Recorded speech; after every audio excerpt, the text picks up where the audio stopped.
आप सभी का मंगल हो। नमस्कार। बहुत ही गहन मनोवैज्ञानिक विश्लेषण है ये, और इसीलिए इसको गहराई से गंभीरतापूर्वक सुनकर मनन चिंतन करें। शास्त्र तो हजारों लाखों वर्षों से कहते आ रहे हैं, ठीक है। हमारे तो सारे के सारे जो सनातन परंपरा है वो इसी पे आधार पर टिकी हुई है। मतलब एक ये भी एक पॉइंट है, अहिंसा परमो धर्म है। बस मैं इतने में कह रहा हूँ। लेकिन सवाल इस बात का ये है, मैं खास तौर पे उन लोगों से कह रहा हूँ जो जीव जंतुओं की हत्या करते हैं।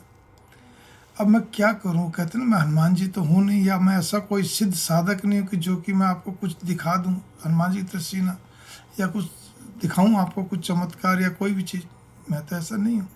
लेकिन मुझे एक चीज़ की समझ है, जितने वध किए जाते हैं जीव जंतुओं के, ठीक है, और लोग उसको खाते हैं, तो काटने वाला और खाने वाला दोनों को, या उनका उपयोग करने वाला, ठीक है, एक ही बात बोल, उपभोग करने वाला, वो कहीं न कहीं किसी न किसी संबंध उनके साथ उनके संबंध थे। ये बात आप मान के चलो। प्रकृति का खेल बड़ा अजीब है, नियम भी बड़ा एकदम सटीक और अजीब है।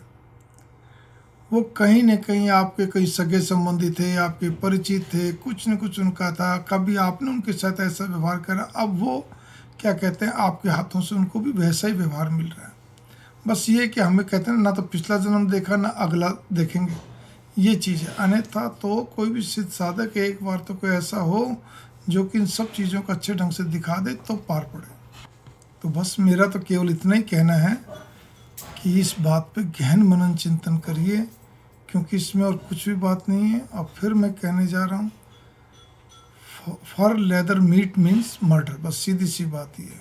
हम फर के लिए उसकी हत्या करें, उनके चमड़े के लिए हत्या करें, उनको खाने के लिए हत्या करें, ठीक है ना, जो भी कुछ हो भाई, हत्या तो हत्या ही मानी जाएगी। कुछ भी हो, ये आप इसके बारे में कितने भी क्या कहते हैं, कोई भी कारण दीजिए, कॉज दीजिए, उन चीज़ों से कोई मतलब नहीं। लेकिन मैं इतना जानता हूँ, इतनी समझ रखता हूँ, और बिल्कुल सटीक बात है कि पूर्व जन्म में या इस जन्म भी हो सकता है वो जानवर थे, और अचानक जानवरों को तो ऐसे ही रहता है ना, थोड़े से में बड़े हो जाते हैं, कि वो इसी जन्म में हो, पिछले जन्म के हो, आपके साथ गहरे संबंध थे, आपने उनके साथ वैसा ही करा, अब वो भी वैसा ही पा रहे हैं।